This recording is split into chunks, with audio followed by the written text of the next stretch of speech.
বাবু, এখন দাদারা খুব খারাপ, তোমাকে একদম বাইরে নিয়ে যাচ্ছে না, কিছু না, সব সময় ঘরেই রেখে দিচ্ছে, তাই তো?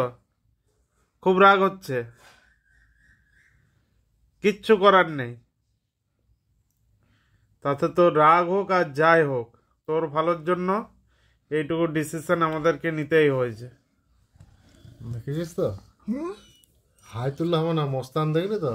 মস্তান দেখতে মস্তান চলে গেল, কালী চলে গেল, আরেকজন আরেকজন চলে গেল, আরেকটা তো এ হয়েছিল, ওটা তো দেখলাম সামলে নিয়েছে, আর বাকিগুলো তো ভ্যাকসিন দেওয়া হয়ে গেছে। ওই যা চলবে না, না হায়তুল্লাহ হবে না তো। এখন 1 মাস ঘরে থাকতে হবে তোমাকে। যা হবে ঘরের মধ্যে হবে, বাইরে নয়। তোমার ডাক্তারবাবু বলছে একদম না বাইরে নিয়ে যাওয়া হয় ওকে।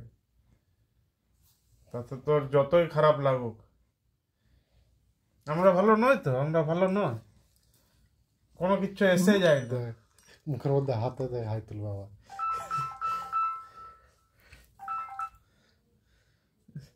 কই হাই ওঠাও, হাই ওঠাও, আর উঠবে না। আর উঠবে না। বেশি ঘাটাঘাটি করে দিলে কি আর হাই দেখছিস ওঠে? না এখন খুব রাগ।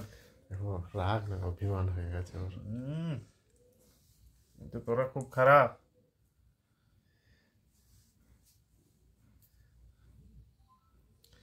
খারাপ হয়ে যায়, কিচ্ছু এসে যায় না। তোমাকে তো ঠিক থাকতে হবে, তাই না?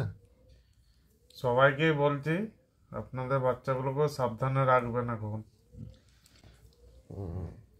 ডিস্টেম্পার ভাইরাস, পার্ভো ভাইরাস, এই টাইমে এদের হবেই হবে এটা।